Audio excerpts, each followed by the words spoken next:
এখানে আমাদের এখানে আছে মাদার অফ মাফিয়া, পৃথিবীর ইতিহাসের নিকৃষ্টতম স্বৈর শাসক এবং ফেরাউনের ফিমেল ভার্সন, সেই স্বজন হারানো বেদনা বোঝা মানুষ, সেই মাফিয়া সরকার শেখ হাসিনা, মানে পলক, যিনি বারবার মানুষের সাথে প্রতারণা করেছে পলকে পলকে, সেই শেখ হাসিনার কুখ্যাত সন্তান সজীব অজের জয়, যিনি বলেছিল তিনি 5,500 তথ্য কেন্দ্র তৈরি করেছেন।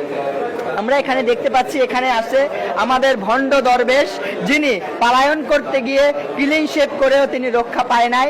আমরা এখানে দেখতে পাচ্ছি যে আওয়ামী লীগ সরকার বারবার মানুষের বাক স্বাধীনতাকে হরণ করার জন্য মানুষের মুখ চেপে ধরে যেভাবে মানুষের বাক স্বাধীনতাকে হরণ করেছে তার স্থির চিত্র আমরা এখানে দেখব।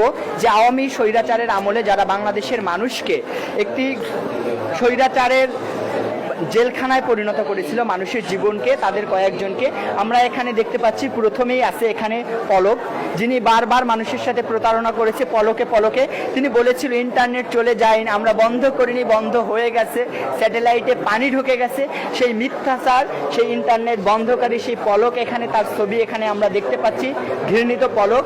এখানে আমরা দেখতে পাচ্ছি এখানে আছে সেই শেখ হাসিনার কুখ্যাত সন্তান সজীব অজের জয়, যিনি বলেছিল তিনি 5,500 তথ্য কেন্দ্র তৈরি করেছেন এবং বাংলাদেশের হাজার হাজার কোটি টাকা তিনি বিদেশে পাচার করেছিলেন। সেই বাংলাদেশের ইতিহাসের কুখ্যাত নরকীয় সন্তান সজীব অজের জয়। আমরা এখানে দেখতে পাচ্ছি সেই আরাফাত, ভণ্ড আরাফাত, যিনি বাংলাদেশের এই আন্দোলনকে দমিয়ে দেওয়ার জন্য, বাংলাদেশের এই আন্দোলনকে বন্ধ করার জন্য, স্বৈরতন্ত্র কায়েম করার জন্য মুখ্য ভূমিকা পালন করেছে তার তথ্য মন্ত্রণালয়ে বসে বসে। আমরা এখানে দেখতে পাচ্ছি এখানে আমাদের মেজর জিয়া, যিনি হচ্ছে আয়না ঘরের প্রবক্তা ছিলেন, সেই জিয়াউলের ছবি, যিনি মানুষকে আয়না ঘরে বন্দী করে মানুষের সাংবিধানিক যে অধিকার, মৌলিক অধিকারকে হরণ করেছিলেন, সেই কুখ্যাত নিকৃষ্ট জিয়াউলের ছবি। আমরা এখানে দেখতে পাচ্ছি মিনিস্টার অফ পলায়ন, যিনি এখানে আমাদের এই আন্দোলনকে, জুলাই বিপ্লবকে বন্ধ করার জন্য, বাংলাদেশের স্বৈরতন্ত্র কায়েম করার জন্য যার অগ্রণী ভূমিকা ছিল, সেই কুখ্যাত ব্যক্তিত্ব। আমরা এখানে দেখতে পাচ্ছি আকামের মাল যাকে বলা হয়, সেই স্বরাষ্ট্রমন্ত্রী আসাদুজ্জামান খান, যিনি তার পুলিশ লীগকে ব্যবহার করে বারবার মানুষের, নিরীহ মানুষের উপরে হামলা করেছে। বাংলাদেশের স্বাধীনতাকামী মানুষের মুখকে রুদ্ধ করে দেওয়ার জন্য, মানুষের জীবনকে বিভীষিকাময় করার জন্য তার অবদান ছিল সব থেকে বেশি। সেই কুখ্যাত নিকৃষ্টতম সেই স্বরাষ্ট্রমন্ত্রী। আমরা এখানে দেখতে পাচ্ছি এখানে আছে আমাদের ভণ্ড দরবেশ, যিনি পালায়ন করতে গিয়ে ক্লিন শেভ করেও তিনি রক্ষা পায় নাই। সেই ভণ্ড দরবেশ সালমান এফ রহমান, যিনি বাংলাদেশের আর্থিক প্রতিষ্ঠানগুলোকে, বিশেষ করে বাংলাদেশের ব্যাংক খাতকে ধ্বংস করার জন্য যিনি সব থেকে কলকাঠি নেড়েছেন, সেই শয়তানের ওস্তাদ, সে আমাদের এখানে ভণ্ড দরবেশ সালমান এফ রহমানকে দেখতে পাচ্ছি।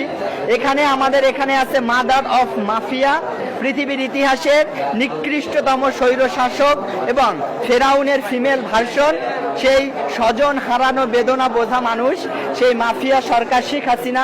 বাংলাদেশ যতদিন থাকবে, পৃথিবীর ইতিহাস যতদিন থাকবে, স্বৈর শাসনের ইতিহাস যতদিন থাকবে, ততদিন মানুষ নিকৃষ্টতার সাথে, ধিক্কারের সাথে এই মাফিয়া, মাদার অফ মাফিয়ার নামটিকে স্মরণ করবে। আমরা এখানে দেখতে পাচ্ছি এখানে আছে আমাদের সেই কাউয়া কাদের, তিনি বলেছিলেন শি হ্যাজ মেড আস। তারপরে আমরা এখানে যুক্ত করেছি ফ্লাই ফাস্টার, তিনি পালিয়ে গেছে বাংলাদেশ থেকে। তিনি বলেছিল আমরা পালাবো না, কিন্তু তার শেষ রক্ষা হয়নি এই বাংলাদেশে। সুতরাং প্রত্যেক জুলুমকারীর, অত্যাচারকারীর, জালেম ব্যক্তির মনে রাখা উচিত যে কারোরই এই বাংলাদেশে জুলুম করার পরে অবস্থান হবে না।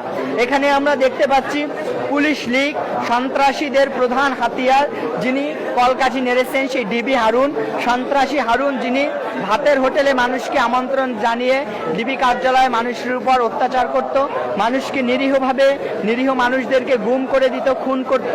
সেই ডিবি হারুন, তার ছবি এখানে প্রতিকৃতি আছে। আমরা এখানে দেখতে পাচ্ছি হেলমেট লেগ নামে খ্যাত কুখ্যাত সন্ত্রাসী ছাত্র সংগঠন ছাত্রলীগের কেন্দ্রীয় সভাপতির তার ছবি আছে এখানে, সাদ্দাম, যিনি কিনা ছাত্রলীগকে লেলিয়ে দিয়েছিল নিরীহ ছাত্রদের উপরে হামলা করার জন্য।